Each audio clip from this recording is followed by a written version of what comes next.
Hello, I'm Vengeance, and this is my minor spoiler review of The Batman from the rooftops of Mexico City because I'm Vengeance. Okay, so not perfect. It wasn't a 3-hour movie that felt like 2. It did feel like 3. It did feel too long.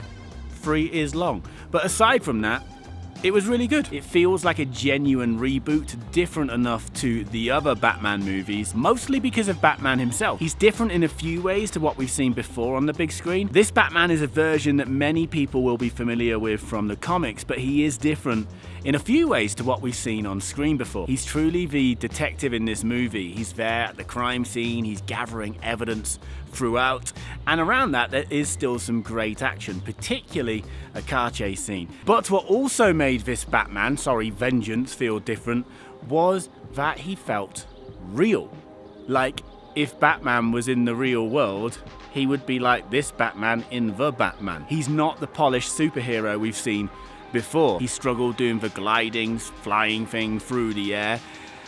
And I think I like that kind of vibe. Maybe if this ends up being a trilogy, we'll see him grow and become more polished as it goes along. I liked Robert Pattinson as well. Bats, I think he nailed it. He didn't say much as Bruce Wayne though, did he? He kind of communicated via long stares, basically.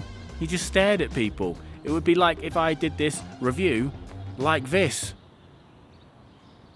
That's my I really liked this movie stare, by the way. The guy needs some sleep though. He's all bloodshot from his addiction to being Batman. He's just always out there binging on being Bat. And Bruce Wayne is therefore the disguise that we occasionally see. I also thought the opening of the movie was going to be the Waynes getting murdered. It turned out it wasn't. It was actually the Riddler spying on his first victim. And I'm kind of pleased they went with that approach because it's something that we've seen so many times before, and to be honest, I expected to see again in this film, but I appreciated that they didn't go down that route. Colin Farrell as Penguin was so good. I mean, apparently it was Colin Farrell. Shout out to director Matt Reeves and his team as well, because fantastic film, beautiful looking film. Gotham looked so different, but still so Gotham as well. I love the lighting and the aspects of film noir and the soundtrack as well. The score from Michael Giacchino worked so well for me. And finally, Andy Serkis as Alfred. I like Andy Serkis. I think he's really good. But why does Andy Serkis have to be in everything?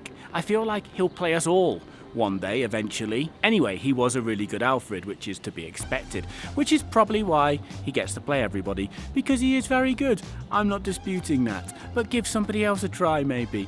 Anyway, I did enjoy him as Alfred, and it would have been nice to see more of him as Alfred, but assuming there will be a sequel, although apparently it's not been officially confirmed yet, we'll get to see more of him and that relationship with Bruce Wayne, and hey, maybe even more of Bruce Wayne. They had a lot of trouble shooting this film in the UK with the pandemic, so overall it feels like a relief that it's finally here, and now it is finally here. The Batman did not disappoint me. What did you think? Let me know below. And that's it.